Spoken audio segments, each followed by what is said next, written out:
محترم سامعین حاضرین، السلام علیکم ورحمۃ اللہ وبرکاتہ۔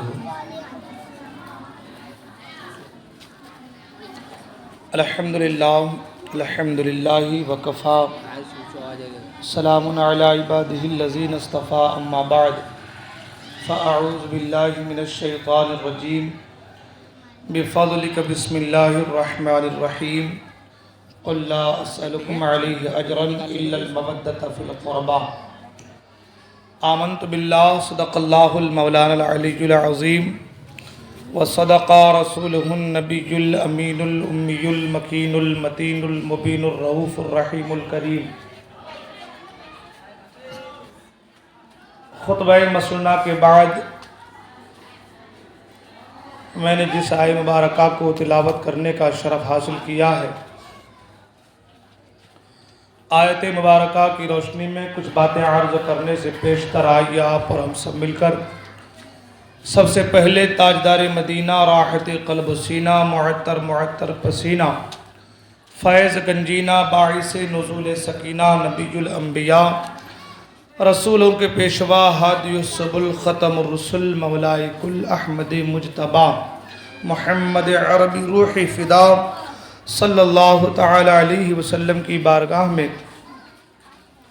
درود پاک کے نذران عقیدت پیش کریں اور پڑھیں بآواز بلند، اللہم صلی علی سیدنا و شفیعنا سندنا و مابانا و ملجانا و مولانا محمد معدن الجود والکرم، منبع العلم والحلم والحکم، وآلہ الکرام وابنہ الکریم، بارک وسلم صلو علیہ، صلاۃ و سلام علیک یا رسول اللہ صلی اللہ تعالی علیہ وسلم۔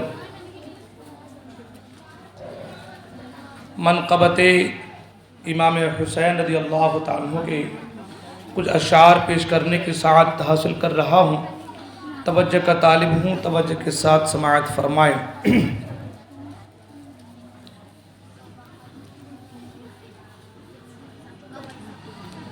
حسین تو حسین ہے، حسین تو حسین ہے، حسین تو حسین ہے، حسین تو حسین ہے، حسین بہترین ہے، یزید بدترین ہے،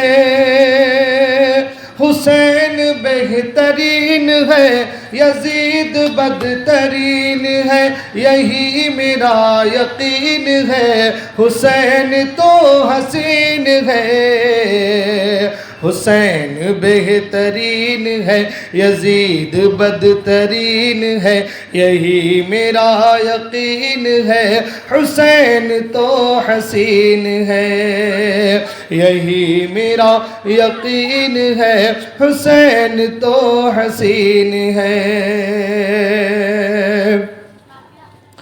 لبوں کو ان کے چوم کر مچل کے پیاس کہہ اٹھی، لب حسین نے بجھا دی عمر بھر کی تشنگی، لبوں کو ان کے چوم کر مچل کے پیاس کہہ اٹھی، لب حسین نے بجھا دی عمر بھر کی تشنگی، ہے تنگ دست کربلا ستم بھی تھک کے بول اٹھا، ہے تنگ دست کربلا ستم بھی تھک کے بول اٹھا، صدائے آفرین ہے، حسین تو حسین ہے، صدائے آفرین ہے، حسین تو حسین ہے، حسین تو حسین ہے، حسین تو حسین ہے، حسین تو حسین ہے، یہی میرا یقین ہے۔ حسین شاہ بھی میرا، حسین شاہ بھی ہے اور بادشاہ بھی، میرا حسین شاہ بھی ہے اور بادشاہ بھی، میرا حسین دین بھی ہے، دین کی پناہ بھی، میرا حسین شاہ بھی ہے اور بادشاہ بھی، میرا حسین دین بھی ہے دین کی پناہ بھی، یہ بات کس قدر ہنسی، یہ بات کس قدر ہنسی جو کہہ گئے معین الدین، یہ بات کس قدر ہنسی جو کہہ گئے معین الدین، یہ جملہ معین ہے حسین تو حسین ہے، یہ جملہ معین ہے حسین تو حسین ہے، حسین تو حسین ہے، حسین تو حسین ہے۔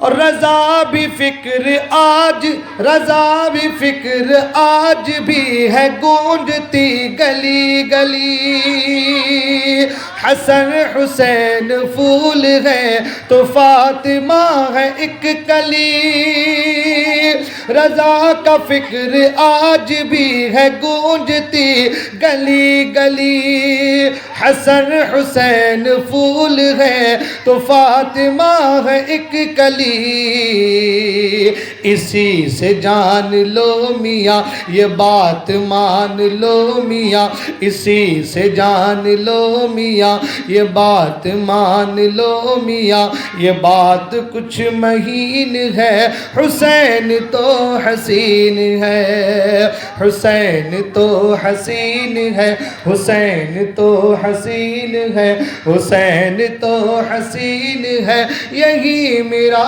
یقین ہے۔ درود پاک پڑھیں، اللہم صلی علی سیدنا و شفیعنا سندنا ماوانا و ملجانا و مولانا محمد معدن الجود والکرم منبع العلم والحلم والحکم والہ الکرام ابنہ الکریم بارک وسلم صلو علیہ صلاة و سلام علیکہ یا رسول اللہ صلی اللہ تعالی علیہ وسلم۔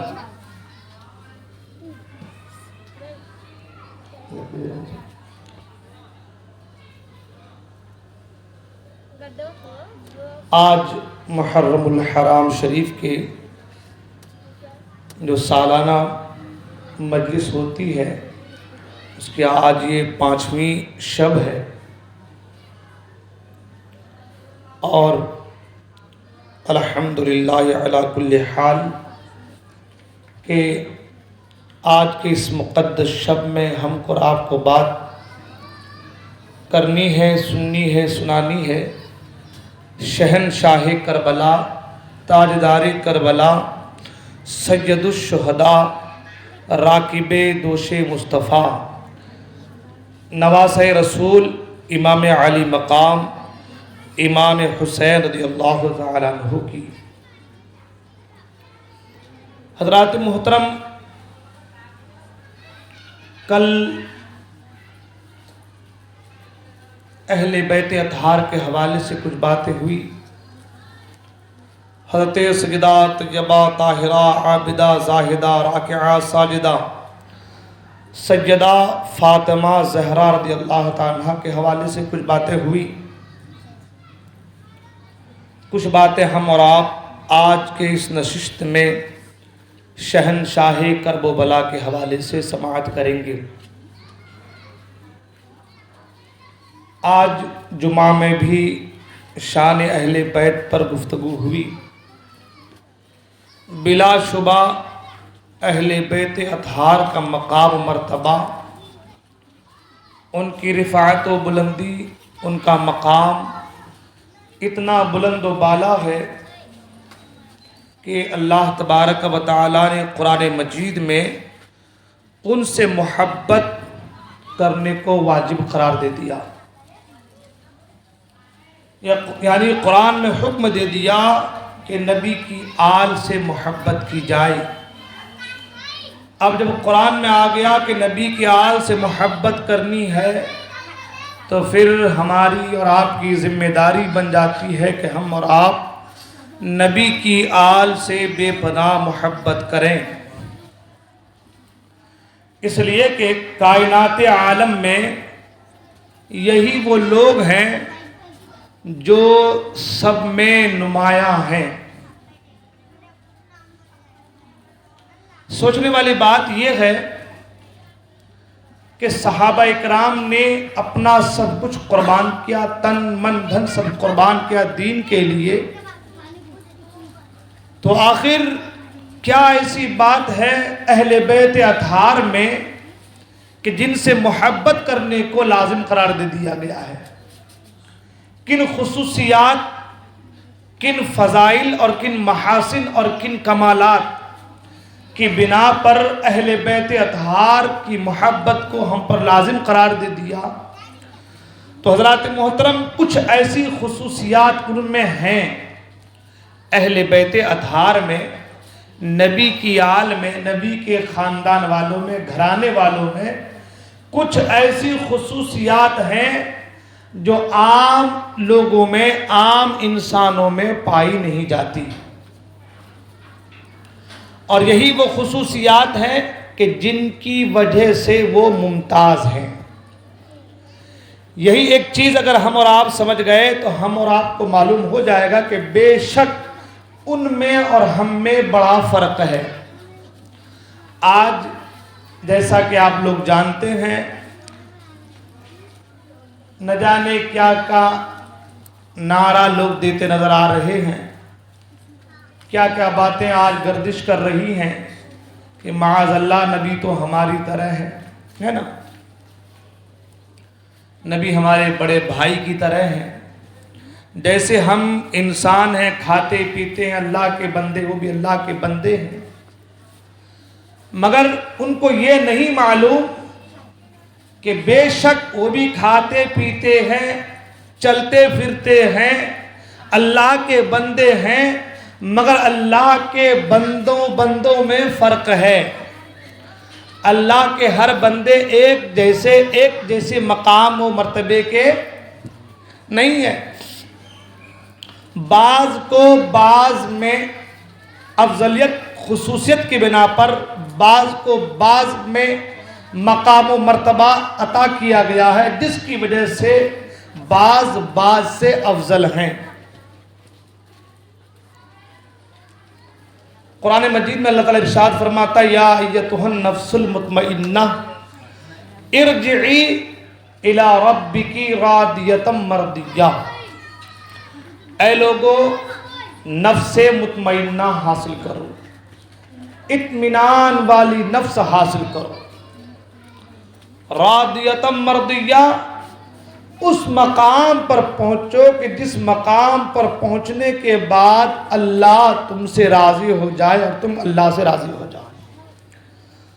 یعنی راضیہ کے مقام کو پالو، مرضیہ کے مقام کو پالو، نفس مطمئنہ حاصل کر لو، پھر اللہ فرماتا ہے فادخلی فی عبادی، اور اب میرے بندوں میں شامل ہو جاؤ۔ مطلب یہ اللہ فرماتا ہے قرآن مجید میں کہ پہلے نفس مطمئنہ حاصل کرو۔ نفس مطمئنہ کا حاصل کرنا اتنا آسان نہیں ہے۔ نفس امارہ کو اپنے پاؤں تلے روندنا پڑتا ہے، نفس لوامہ کو بڑھاوا دینے کی کوشش کرنی پڑتی ہے، نفس امارہ کو مارنا پڑتا ہے، اور نفس امارہ کو مارنے کے لیے ہر برے کام کو چھوڑنا پڑتا ہے، ہر نیک عمل کو کرنا پڑتا ہے، تمام تر برائیوں سے اپنے آپ کو بچانا پڑتا ہے، اپنے اندر کے بغض کو، حسد کو، کینہ کو، کپٹ کو، تکبر کو، انانیت کو، سب کو نکال کر کے باہر پھینکنا پڑتا ہے۔ ہاں، سب کو باہر نکال کر پھینکنا پڑتا ہے، تب بندے کو نفس مطمئنہ حاصل ہوتا ہے، تب بندے کا نفس امارہ مرتا ہے، کمزور ہوتا ہے، نفس لوامہ مضبوط ہوتا ہے۔ جب نفس امارہ کمزور ہو اور نفس لوامہ مضبوط ہو تو پھر بندگی کرتے کرتے، اطاعت کرتے کرتے نفس مطمئنہ حاصل ہوتا ہے۔ اب قرآن میں اللہ فرماتا ہے کہ اے لوگوں نفس مطمئنہ حاصل کرو، تو پتہ یہ چلا کہ نفس مطمئنہ حاصل کرنے کے لیے بڑی کٹھنائیوں سے گزرنی پڑتی ہے۔ پھر نفس مطمئنہ کے حاصل کرنے کے بعد اللہ فرماتا ہے اس مقام پر پہنچ جاؤ کہ جہاں پر پہنچنے کے بعد اللہ تم سے راضی ہو جائے، تم اللہ سے راضی ہو جاؤ۔ اس مقام پر پہنچنے کے بعد اب اللہ فرماتا ہے فادخلی فی عبادی، اب میرے بندوں میں شامل ہو جاؤ۔ سوچنے والی بات ہے کہ جو نیکوکار بندے ہیں وہ بھی اللہ کے بندے ہیں، جو برے ہیں وہ بھی اللہ کے بندے ہیں، جو اچھے ہیں وہ بھی اللہ کے بندے ہیں، جو گندے ہیں وہ بھی اللہ کے بندے ہیں، مگر اللہ فرما رہا ہے نفس مطمئنہ حاصل کرو، راضیۃ مرضیہ کے مقام کو پہنچو، اس کے بعد میرے بندوں میں شامل ہو جاؤ۔ تو اس سے پتہ یہ چلا کہ بندے تو سب اللہ ہی کے ہیں، مگر اللہ کے کچھ خاص بندے ہیں کہ جن میں شامل ہونے کے لیے نفس امارہ کو مارنا پڑتا ہے، نفس مطمئنہ کو حاصل کرنا پڑتا ہے، راضیۃ مرضیہ کے مقام کو پہنچنا پڑتا ہے۔ جب بندہ اس مقام پر پہنچتا ہے تو اب بندہ اللہ تعالیٰ کے نیک بندوں میں شامل ہو جاتا ہے۔ تو اس آیت کریمہ سے پتہ یہ چلا کہ ہر کوئی اللہ کا بندہ ہے، مگر ہر بندہ برابر نہیں ہے، بندے بندے میں فرق ہے، کوئی گنہگار ہے تو کوئی نیکوکار ہے، کوئی اللہ کا عام بندوں میں شامل ہے تو کوئی اللہ کے برگزیدہ اور خاص بندوں میں شامل ہے، کوئی اللہ تبارک و تعالیٰ کے خاص بندوں میں شامل ہے۔ تو اس سے پتہ یہ چلا کہ سب کوئی جتنے بھی لوگ دنیا میں آئے، اللہ نے پیدا کیا، انسان جتنے بھی ہیں سب کے سب اللہ کے بندے ہیں، مگر اللہ نے بندوں میں کسی کو کسی پر افضلیت فوقیت دی ہے۔ تو اب جو اہل بیت اطہار ہیں، جو رسول کے گھرانے والے ہیں، ان کے اندر کیا خصوصیات اور کیا کمالات ہیں کہ جن کی وجہ سے یہ لوگ اور لوگوں میں ممتاز ہیں، بس اسی چیز کو سمجھنا ہے۔ اور یہی چیز اگر ہمارے سمجھ میں آ گئی تو انشاءاللہ الرحمن آج کی محفل کامیاب ہے، ٹھیک ہے؟ اگر اس چیز کو ہم لوگ سمجھ لیے تو آج کی محفل، پھر اس کے بعد کبھی کوئی انسان ہر ایک کو اپنے جیسا بولے نا، ہر ایک کو اپنے جیسا نہیں کہے گا، اور جو کہے گا اس کا مطلب یہ ہے کہ وہ گیا ہے کام سے۔ سمجھ میں آ گئی بات؟ جو کہے گا اس کا مطلب کیا ہے؟ ہاں، اس کا دل خراب ہو چکا ہے۔ حضور فرماتے ہیں کہ بندہ جب گناہ کرتا ہے تو اس کے دل پر ایک کالا سا دھبا، چھوٹا سا بوندی ہے نا، کالی سی بوندی پڑ جاتی ہے۔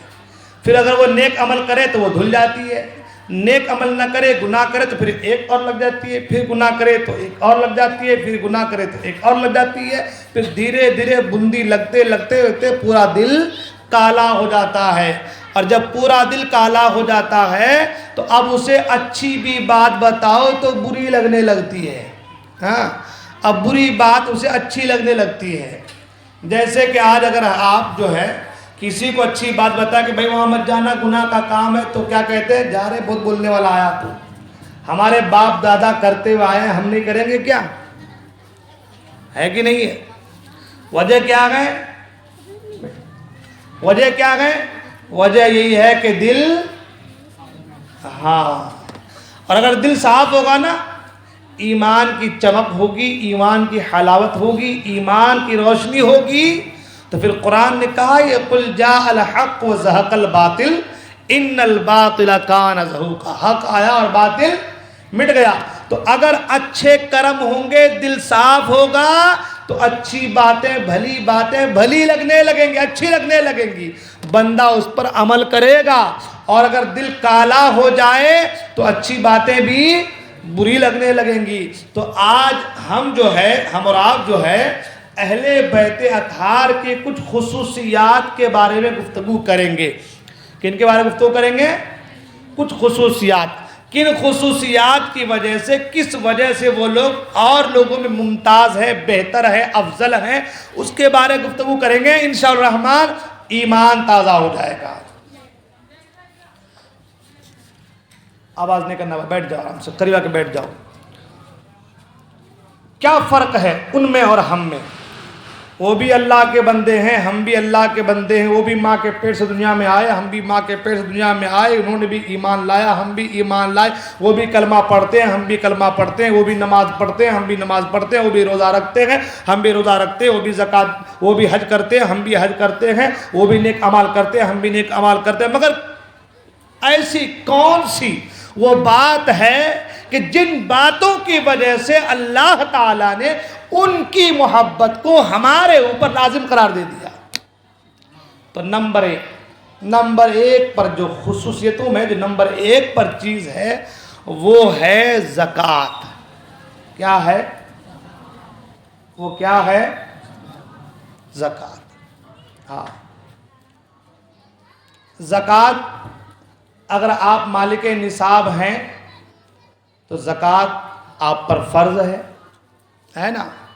مالک نصاب نہیں ہے، آپ غریب ہیں، آپ زکوٰۃ لے سکتے ہیں، صحیح ہے نا؟ مالک نصاب ہے تو زکوٰۃ فرض ہے، اور مالک نصاب نہیں ہے، غریب ہیں تو زکوٰۃ لے سکتے ہیں، صحیح ہے نا؟ مگر جو نبی کی آل ہیں نہ وہ زکوٰۃ دیتے ہیں نہ زکوٰۃ لیتے ہیں۔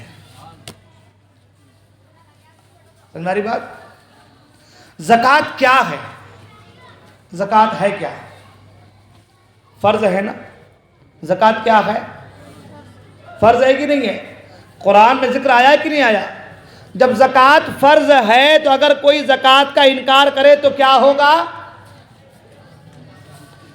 اسلام کے دائرے سے خارج ہو جائے گا، ہے نا؟ اور کوئی زکوٰۃ نہ دے تو کیا ہوگا؟ گنہگار ہوگا۔ زکوٰۃ کا انکار کرنے والا اسلام کے دائرے سے خارج، اور زکوٰۃ نہ دینے والا گنہگار۔ ہم کہتے ہیں وہ بھی انسان ہے، ہم بھی انسان ہیں، وہ بھی کھاتے ہیں، ہم بھی کھاتے ہیں، وہ بھی کلمہ پڑھتے ہیں، ہم بھی کلمہ پڑھتے ہیں، مگر ہم میں ان میں فرق یہ ہے کہ اگر ہمارے اوپر جو ہم مالک نصاب ہو جائیں تو ہمارے اوپر زکوٰۃ فرض ہے، مگر ان پر زکوٰۃ فرض نہیں ہے۔ ہم غریب ہو جائیں تو ہم زکوٰۃ لے سکتے ہیں، مگر وہ زکوٰۃ۔ تو پھر مجھے ایک بات یہ بتائیے، پھر کیسے ہم اور وہ برابر ہو گئے؟ بات سمجھ میں آ رہی میری؟ بہت آہستہ، بالکل سنگیت کی ایسی بھی آواز بیٹھی ہوئی ہے، بڑے آہستہ کے ساتھ باتیں سمجھانا چاہتا ہوں۔ بات سمجھ میں آ رہی ہے؟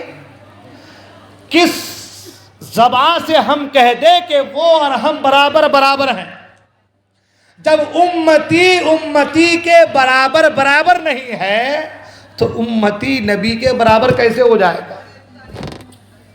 ہاں، سمجھ میں آ رہی بات؟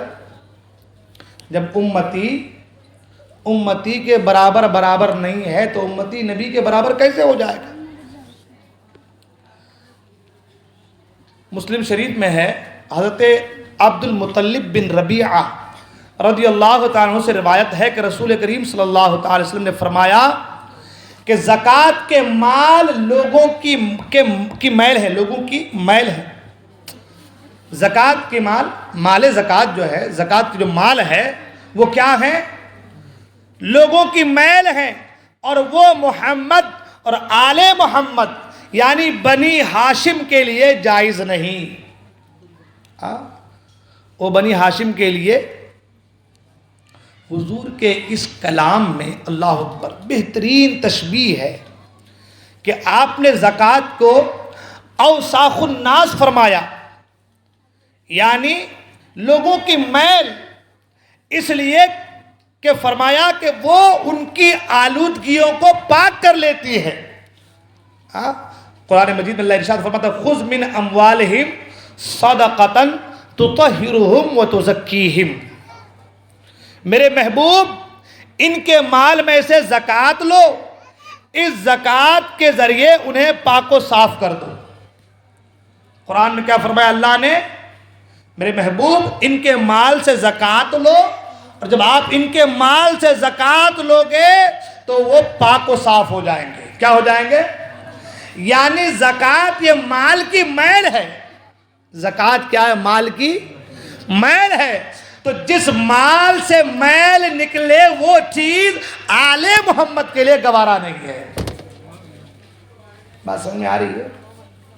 ہاں، وہ چیز میں ایک چیز بتانا چاہتا ہوں کہ آج لوگ سوال کرتے ہیں نا ہم میں اور دوسروں میں کیا فرق ہے. آپ لوگ بہت بڑھا دیتے ہیں. ہم کیوں بڑھائیں گے؟ ہم ہوتے کون ہیں بڑھانے والے؟ ہاں، ہم کون ہوتے ہیں بڑھانے والے؟ اللہ بڑھا رہا ہے، مصطفیٰ کریم بڑھا رہے ہیں، شان مصطفیٰ کریم بیان کر رہے ہیں. یہی وجہ ہے کہ بخاری اور مسلم میں حضرت ابو ہریرہ رضی اللہ تعالیٰ سے مروی ہے کہ ایک دن حضرت امام حسن رضی اللہ تعالیٰ نے زکوٰۃ کی ایک کھجور اٹھا لی. زکوٰۃ کی ایک کھجور جو ہے وہ اٹھا لی اور منہ میں رکھ لی. تو رسول اکرم صلی اللہ علیہ وسلم نے فرمایا کخ کخ، یعنی چھی چھی، نکال اس کو باہر. حضور نے کیا فرمایا؟ اسے پھینک دو. اور اس کے بعد اللہ کے رسول صلی اللہ علیہ وسلم نے فرمایا کیا تمہیں معلوم نہیں کہ ہم لوگ زکوٰۃ نہیں کھایا کرتے؟ حضور نے کیا فرمایا؟ اے حسن، کیا تمہیں معلوم نہیں کہ ہم لوگ زکوٰۃ نہیں کھایا کرتے؟ اللہ اکبر. پتہ یہ چلا کہ زکوٰۃ جو کہ فرض ہے، زکوٰۃ کیا ہے؟ مسلمانوں پر فرض ہے. وہ بھی مومن ہیں، ہم بھی مسلمان ہیں. وہ بھی کلمہ پڑھنے والے ہیں، ہم بھی کلمہ پڑھنے والے ہیں. مگر ہم پر زکوٰۃ فرض ہے، ان پر زکوٰۃ فرض نہیں ہے. ہم زکوٰۃ لے سکتے ہیں، وہ زکوٰۃ لے سکتے نہیں. جو چیز فرض ہے وہ سب کے لیے ہونی چاہیے. قرآن مجید میں اگر نماز کا حکم ہے، فرض ہے نماز، تو سب کے لیے ہے. روزہ اگر فرض ہے تو سب کے لیے ہے. حج اگر فرض ہے تو سب کے لیے ہے. مگر زکوٰۃ جو فرض ہے ہمارے لیے فرض ہے، مگر آل محمد کے لیے فرض نہیں ہے. اللہ اکبر. ہاں، مصطفیٰ کریم نے کبھی زکوٰۃ دیا ہی نہیں. حضور نے کبھی زکوٰۃ دیا ہی نہیں ہے. زکوٰۃ کیوں دے؟ زکوٰۃ بندہ اس لیے دیتا ہے تاکہ مال کی میل صاف ہو جائے، مال پاک ہو جائے. مصطفیٰ کریم کا پورا مال پاک ہے، سبحان اللہ. مصطفیٰ کریم پاک ہے، سبحان اللہ. آپ کا پورا وجود پاک ہے، سبحان اللہ. تو مال کی میل نکلتی ہے زکوٰۃ کے ذریعے سے. جس مال میں میل ہو، کمی بیشی ہو، ہے نا، کمی بیشی ہو جائے، لین میں، دین میں، لینے میں، بانٹنے میں، تولنے میں، کسی طریقے سے، تو فرمایا زکوٰۃ دو تاکہ کسی غریب کو اس کا حصہ پہنچ جائے اور تمہارا مال پاک ہو جائے. تو سب سے پہلی خصوصیتوں میں سب سے پہلی خصوصیت کیا ہے؟ وہ یہ کہ ان پر زکوٰۃ نہیں. کیا کہ ان پر. اور دوسری خصوصیت یہ ہے کہ اہل بیت حسب و نسب میں سارے انسانوں سے افضل و اعلیٰ ہیں. سارے انسانوں سے کس میں ہیں؟ حسب و نسب میں. حضرت عبداللہ ابن عمر رضی اللہ تعالی عنہما سے مروی ہے کہ اللہ کے رسول صلی اللہ تعالی وسلم نے فرمایا کہ اللہ تعالیٰ نے حضرت اسماعیل علیہ السلام کی اولاد میں سے قبیلہ کنانہ کو منتخب فرمایا، اور کنانہ میں سے قریش کو، اور قریش میں سے بنی ہاشم کو، اور بنی ہاشم میں سے مجھے منتخب فرمایا. یعنی اللہ تعالیٰ نے بیسٹ میں سے بیسٹ کو چنا ہے. سبحان اللہ. پتہ یہ چلا کہ ساری کائنات میں حسب و نسب کے اعتبار سے تمام انسانوں میں سب سے اعلیٰ حسب و نسب کے اعتبار سے کون ہے؟ وہ رسول کے خاندان والے ہیں، وہ رسول کے گھرانے والے، خاندان والے. میں نے آج جو میں کہا بھی کہ کسی نے حضرت صفیہ سے کہا تھا کہ اے صفیہ، یہ تمہارا حسب و نسب، یہ رشتہ داری تمہاری قیامت میں کام نہیں آئے گی، یہ تمہاری رشتہ داری. اچھا، یہاں پر ایک بات ٹھہر کر اور عرض کرتا چلوں، وہ یہ کہ ایک حدیث پاک کو لوگ جو کہ مطلب یوں سمجھے گا مہرا بنا کر کے لوگوں کو ورغلاتے ہیں اور لوگوں سے کہتے ہیں کہ دیکھو حدیث پاک میں تو اللہ کے رسول اپنے خاندان والوں سے بلکہ کہتے فاطمہ سے کہا کہ فاطمہ تمہارا میرے ساتھ یہ قرابت، یہ محبت، یہ رشتہ، یہ سب یہ کام نہیں دے گا، تمہارا عمل کام آئے گا، ہے نا؟ بس اسی ایک بات کو لے کر کے لوگ ہر ایک کو کچھ بھی ہوا، اگر آپ نے کہا کہ بھائی فلاں سے محبت کرنی چاہیے تو پھر وہ کیا کرتے ہیں کہ وہ فوراً سے فوراً وہ حدیث پاک کو آگے بڑھا دیتے ہیں۔ کیا کرتے ہیں؟ موبائل ہے، موبائل ہے، اس کو کیا کرتے ہیں آگے سے آپ آئیے آگے سے آگے بڑھا دیتے ہیں، اور بڑھانے کے بعد پھر حال یہ کہ اس کا وائی فائی آگے بڑھانے کا کیا کہ لوگوں کو ورغلاتے ہیں، کیا کرتے ہیں لوگوں کو ورغلاتے ہیں، ورغلا کر کیا کہتے ہیں کہ دیکھو یہ لوگ کہتے ہیں کہ رشتہ داری کام آئے گی، رسول کی محبت کام آئے گی، رسول سے پیار کر، رسول کے چاہنے والوں سے محبت کرنا کام آئے گا، اللہ والوں سے محبت کرنا کام آئے گا، ان سے دوستی کام آئے گی، ان سے محبت کرنا کام آئے گا۔ اللہ والوں کے پیچھے بھاگے جا رہے ہیں۔ رسول جب اپنی بیٹی کو نہیں بچا پا رہے ہیں، اپنی بیٹی جس سے بے پناہ محبت ہے، رسول جب اس کو بچا نہیں پا رہے ہیں، جب اس کے تعلق سے رسول کہہ دے رہے کہ اے بیٹی فاطمہ تمہیں تمہارا عمل کام آئے گا، تو رسول ہمیں کیا بچائیں گے، ہے نا؟ اس ایک حدیث پاک کو لے کر کے لوگ جو ہے واویلا مچا رہے ہیں، اور واویلا مچانے کے بعد جو ہے لوگوں کو ورغلاتے ہیں۔ مگر لوگوں کو جو یہ بات جو یہ حدیث کو بیان کرتے ہیں اس کو یہ خبر نہیں ہے، اس کو یہ پتہ نہیں ہے کہ بابا رسول کے ہر بات میں حکمت ہے نا؟ اللہ تبارک و تعالیٰ کے ہر کام میں حکمت ہے۔ تو حضور اکرم صلی اللہ علیہ وسلم کو اللہ تعالیٰ نے ساری کائنات کے بعد وہ اللہ تبارک و تعالیٰ نے ساری کائنات میں اللہ تبارک و تعالیٰ نے جس کو سب سے اونچا مقام عطا کیا ہے ساری کائنات میں، وہ رسول کی ذات ہے۔ اور رسول کی بات کو سمجھنے کے لیے، جملے کو سمجھنے کے لیے اتنا سا دماغ نہیں چلے گا۔ وہ ایک ٹکڑا کو لے کر کے لوگوں کو ورغلانے کا کام نہیں چلے گا۔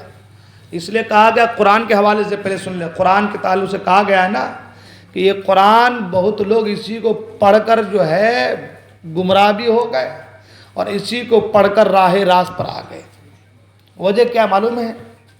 ایک ایگزامپل لے لیجئے، پھر انشاءاللہ آگے بڑھیں گے۔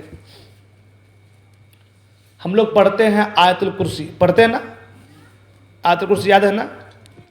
آیت الکرسی میں ہے من ذا الذی یشفع عندہ، ہے نا؟ ہے کہ نہیں ہے؟ من ذا الذی یشفع عندہ، فرمایا کہ اس کے نزدیک کوئی شفاعت کرنے والا نہیں۔ اللہ کے نزدیک، اللہ کی بارگاہ میں کوئی شفاعت کرنے والا نہیں۔ اب اگر کوئی اتنا ہی جملہ، اتنی چیز کو اگر کوئی سن لے تو کیا کہیں گے؟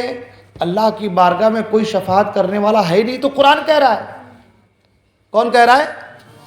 قرآن کہہ رہا ہے کہ اللہ کی بارگاہ میں کوئی شفاعت کرنے والا ہے ہی نہیں۔ جب قرآن کہہ رہا ہے تو پھر انسان مسلمان قرآن کو مانے گا یا نہیں مانے گا؟ ظاہر سی بات ہے کہ مانے گا۔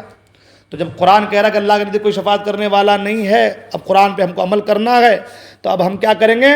سب کچھ چھوڑ چھاڑ کر ڈالیں گے اللہ سے، اللہ مولا تو ہی بخشنے والا ہے، اب ہمیں کسی کی، رسول کی، نبی کی، ولی کی، علی کی کسی کی ضرورت نہیں ہے۔ ہو گیا۔ مگر آیت کریمہ کا جو اگلا والا حصہ ہے، من ذا الذی یشفع عندہ الا باذنہ، اس کو لاک لگا دیے، 10 منٹ کا لاک ہے اس میں۔ تو کیا فرمایا کہ من ذا الذی یشفع عندہ الا باذنہ، اللہ کے نزدیک کوئی شفاعت کرنے والا نہیں ہے الا باذنہ، مگر اس کی اجازت سے، اس کے اذن سے، یعنی اللہ جسے اجازت دے وہ شفاعت کر سکتا ہے، وہ شفاعت کرے گا۔ سمجھ میں آ رہی بات؟ اللہ جسے اجازت دے وہ شفاعت کرے گا۔ تو ہم نے آیت کریمہ کا پورا حصہ بیان نہیں کیا، آدھا بیان کیا تو ہم کشمکش میں رہ گئے. ہم کہاں رہ گئے؟ کشمکش میں رہ گئے کہ شفاعت کرنے والا کوئی نہیں ہے، اللہ کے سوا کوئی نہیں، اللہ کے نزدیک کوئی نہیں ہے. مگر الا باذن ہی کا جو جملہ ہے اس کو ہم نے پڑھا نہیں، اس کو ہم جو ہے کسی نے ہم کو سنایا نہیں، آدھا سنا کر کے ہم کو چھوڑ دیا گیا تو ہم بہک گئے. ہم کیا ہو گئے؟ جبکہ حدیث پاک میں کیا ہے کہ بچہ جب چھوٹا بچہ مر جاتا ہے نا، انتقال کر جاتا ہے، قیامت کے دن وہ چھوٹا بچہ اپنے ماں باپ کے ہاتھ کو پکڑے گا اور وہ چھوٹا بچہ اپنے ماں باپ کی شفاعت کر کے اپنے ماں باپ کا ہاتھ پکڑ کر کے اپنے ماں باپ کو جنت میں لے کر کے جائے گا. آپ نے حدیث پاک میں علماء کرام سنا ہوگا، حدیث پاک کے عالم بھی شفاعت کریں گے، حافظ بھی شفاعت کریں گے، حاجی صاحب بھی شفاعت کریں گے. کریں گے کہ نہیں کریں گے؟ اولیاء کریں گے، انبیاء کریں گے. جب قرآن کہہ رہا ہے کہ من ذا الذی یشفع عندہ، کوئی شفاعت کرنے والا ہے ہی نہیں ہے. کوئی شفاعت کرنے والا، وہ تو ساری حدیثیں پھر ایک طرف رہ گئی. قرآن کہہ رہا کوئی شفاعت کرنے والا ہے ہی نہیں، تو ہم گمراہ ہو جائیں گے؟ نہیں ہو جائیں گے. جب تک ہم اس کو پورا نہیں پڑھیں گے، پورا نہیں سمجھیں گے، ہم صحیح راستہ پا سکتے نہیں. تو اسی طریقے سے کسی بھی چیز کو جب تک صحیح معنوں میں نہیں سمجھیں گے ہم آگے بڑھ سکتے نہیں. قرآن مجید میں اللہ فرماتا ہے یا ایھا الذین آمنوا لا تقربوا الصلاۃ، اے ایمان والو نماز کے قریب بھی مت جاؤ. ہے نا؟ کیا کہا ایمان والو؟ نماز کے لا تقربوا الصلاۃ، نماز کے قریب مت جاؤ. قرآن کی مانیں گے نا ہم اور آپ، تو قرآن کہہ رہا نماز کے قریب مت جاؤ، مطلب نماز پڑھو مت. ہے نا؟ کیا کہا؟ یا ایھا الذین آمنوا، ایمان والو لا تقربوا الصلاۃ، نماز کے قریب مت جاؤ. اگر کوئی اتنا ہی آیت کا ٹکڑا آپ کو بتا دے تو آپ کیا کہیں گے؟ یہ تو قرآن ہے. یہ کیا ہے؟ قرآن ہے. اور قرآن کا انکار اسلام سے خارج ہے. قرآن کا انکار، ایک آیت کا انکار کفر ہے، اسلام سے خارج ہے. تو اب ہم نے جب پڑھا قرآن کو تو قرآن کہہ رہا یا ایھا الذین آمنوا لا تقربوا الصلاۃ، نماز کے قریب مت جاؤ. اگر ہم عمل نہیں کریں گے، اس کو نہیں مانیں گے، انکار کر دیں گے، اسلام سے خارج ہو جائیں گے. اور اگر ہم اس کو مان رہے ہیں تو قرآن کہہ رہا ہے نماز کے قریب مت جاؤ، مگر حضور فرماتے ہیں نماز پڑھنا ہے، فرض ہے. تو بندہ کرے تو کرے کیا؟ بندہ کرے تو کرے کیا؟ تو قرآن مجید کی آیت کو ہم کو آگے پڑھنا ہے. کیا کرنا ہے؟ آگے پڑھنا ہے. قرآن کیا کہتا ہے؟ پوری آیت میں کیا ہے؟ یا ایھا الذین آمنوا لا تقربوا الصلاۃ وانتم سکارا، اے ایمان والو نماز کے قریب مت جاؤ جب تم نشے کی حالت میں ہو. بات سمجھ میں آئی؟ جب تک نشے کی حالت والا جملہ ہم نے نہیں کہا تھا، آپ نے نہیں سنا تھا یا ہم نے نہیں پڑھا تھا، ہم کو یہی لگ رہا تھا کہ قرآن کہہ رہا ہے نماز کے قریب مت جاؤ. جب ہم نے یہ پڑھا آگے والا جملہ وانتم سکارا، جب تم نشے کی حالت میں ہو، تو بات ہمارے سمجھ میں آ گئی کہ جب شراب آدمی پی کر کے ہو، نشے کی حالت میں ہو، جب آدمی ایسی سچویشن میں ہو تو اب نماز کے قریب جانے کو منع فرمایا گیا. نماز کے قریب جانا منع نہیں ہے. نماز کے قریب جانا منع، نماز تو پڑھنا ہے. قرآن کا اقیموا الصلاۃ، نماز قائم کرو. نماز تو پڑھنا ہے، نماز قائم کرنی ہے، نماز کے قریب جانا ہے. مگر قرآن کہتا اس وقت مت جاؤ جب تم نشے کی حالت میں ہو. تو بتاؤ اتنے ہی جملے کی وجہ سے ہمارا دماغ خراب ہوا کہ نہیں ہوا؟ خراب ہوا کہ نہیں ہوا؟ تو اس لیے کہتا ہے قرآن کو پڑھ کر بہت سے لوگ گمراہ ہو گئے اور قرآن پڑھ کر بہت سے لوگ راہ راست پر آ گئے. تو لوگوں کی باتوں میں اگر چھوٹی سی بات کو لے کر کے بہک مت جانا، اس کی تحقیق میں جانا، اس کی ڈیپ میں جانا کہ اگر حضور نے یہ کہا کہ اے فاطمہ تمہارا میرے ساتھ رشتہ داری، یہ محبت، یہ کام نہیں آئے گی، اعمال کام آئیں گے. تو حضور نے ایسا کیوں کہا؟ حضور نے ایسا کیوں کہا؟ اس کی ڈیپ میں جاؤ گے تو معلوم چلے گا علماء فرماتے ہیں، مفسرین فرماتے ہیں، محدثین فرماتے ہیں، وہ لوگ فرماتے ہیں جو ہم سے بڑے ہیں علم میں، عمل میں، تقوی و طہارت میں، فضل و کمال میں، جود و نوال میں، ہے نا، وہ لوگ فرماتے ہیں کہ جن کو اللہ نے عقل سلیم عطا کیا ہے، وہ لوگ فرماتے ہیں کہ جن کے ذہن کو اللہ نے کشادہ کر دیا ہے، وہ لوگ فرماتے ہیں کہ جو مجتہد فی زمانہ تھے، وہ لوگ کہتے ہیں کہ یہاں مراد یہ ہے حضور اکرم صلی اللہ علیہ وسلم اپنی امت کو تعلیم دے رہے ہیں، اپنی امت کو تعلیم دے رہے ہیں اور حد درجہ عاجزی کا مظاہرہ کروا رہے ہیں کہ سنو، یہ جو محبت ہے، یہ چیزیں ہیں، یہ سب اپنی جگہ ہیں، مگر ساتھ ہی ساتھ اعمال بھی درست کرنا ہے۔ اگر حضور یہ نہ کہتے تو پھر آج تو ہمارے سنی لوگ پہلے ہی، ہمارا تو حال پہلے ہی اتنا ہے، نماز چھوٹتی ہے چھوٹ جائے، روزہ چھوٹتے ہیں چھوٹ جائے، زکوٰۃ نہیں دیں گے چلے گا، مگر ہفتے میں ایک بار اگر مزار پہ جا کر کے حاضری دے کر کے نہیں آئے تو ایسا لگتا ہے کہ آدمی اپنے آپ کو مسلمان ہی نہیں سمجھتا، جیسا کہ فی زمانہ ہو رہا ہے۔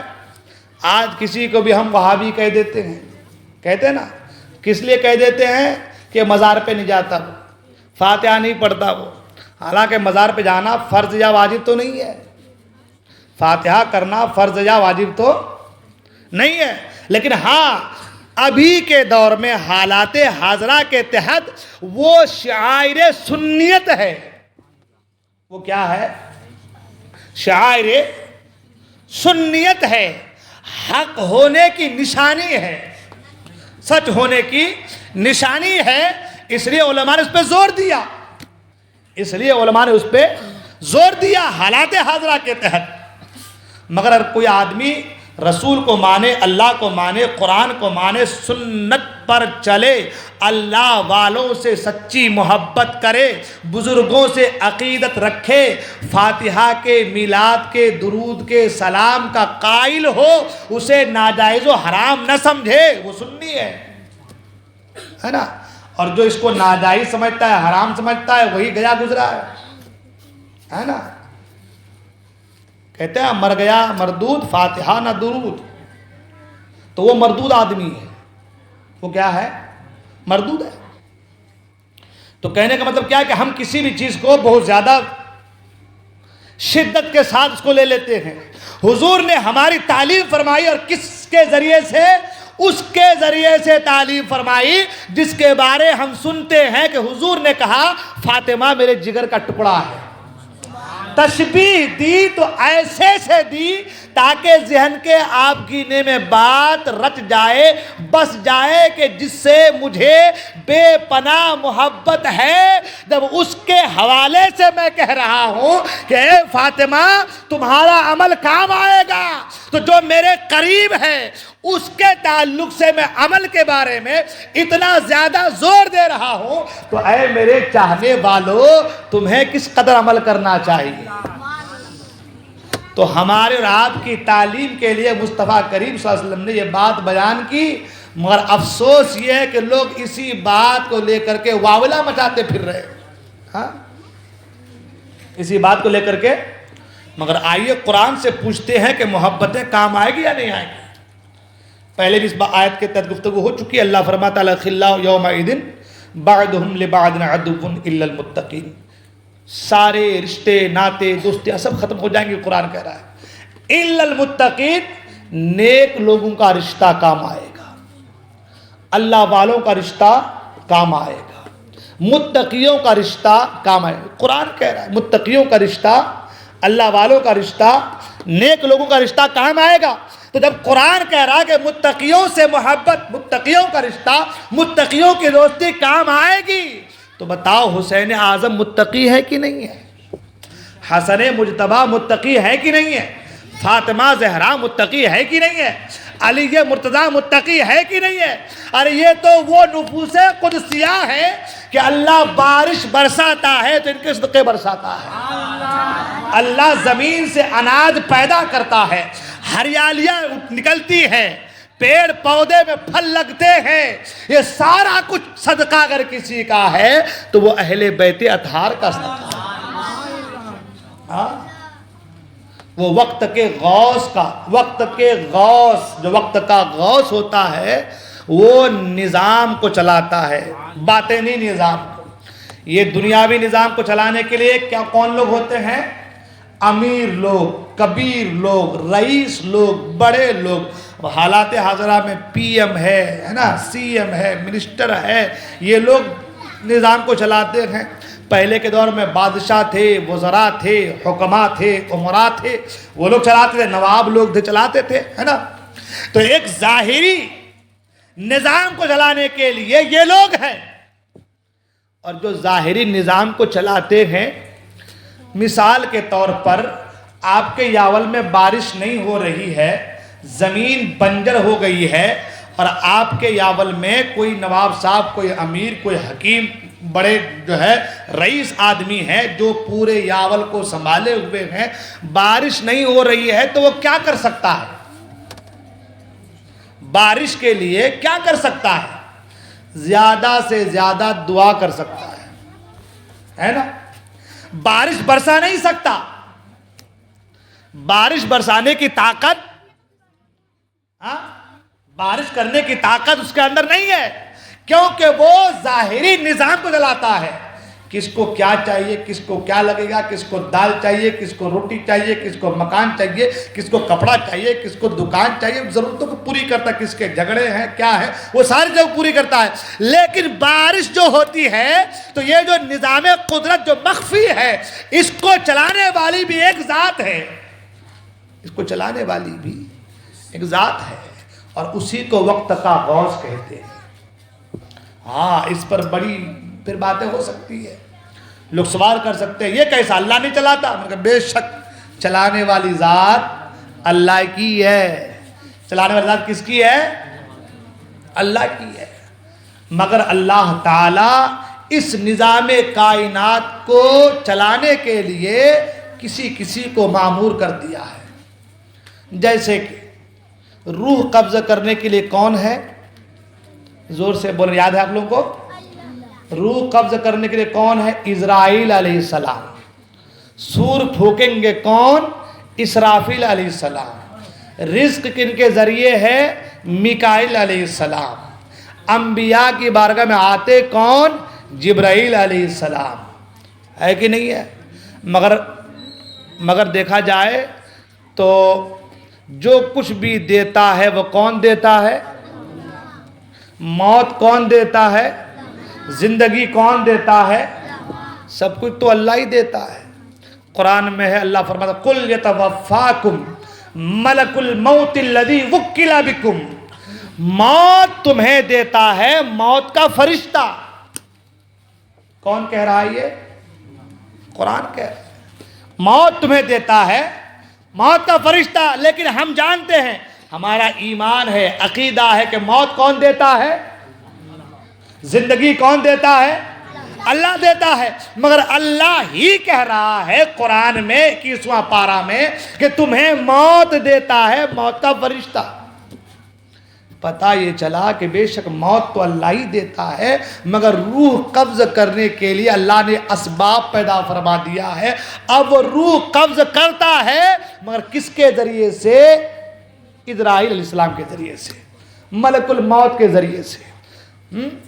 اب اگر کوئی کہے بھئی موت تو اللہ دیتا ہے تو قرآن میں ہے کہ موت تمہیں دیتا ہے موت کا فرشتہ، تو غلط ہو گیا، مانا معاملہ غلط ہو گیا۔ کوئی سوال کر سکتا ہے، تو ان کو ہم سمجھائیں گے، ان کو ہم کیا کہیں گے کہ دیکھو بے شک موت دینے والی ذات اللہ ہی کی ذات ہے، مگر اللہ تعالیٰ اس کام کے لیے کسی کو مامور فرما دیا ہے۔ ایسے ہی کائنات کا چلانے والا پالنہار کون ہے؟ اللہ تعالیٰ ہے، مگر اللہ تعالیٰ نے رزق دینے کے اسباب بنا دیے ہیں۔ رزق دینے کے، اس کا ایک ایگزامپل ادھارن سن لیجئے، بات کہاں سے کہاں چلی گئی، مگر ضروری بھی تھی یہ باتیں، رکھو اس کا ایک ادھارن سن لیجئے۔ آپ اور ہم دکان لگاتے ہیں کیا کرتے ہیں؟ دکان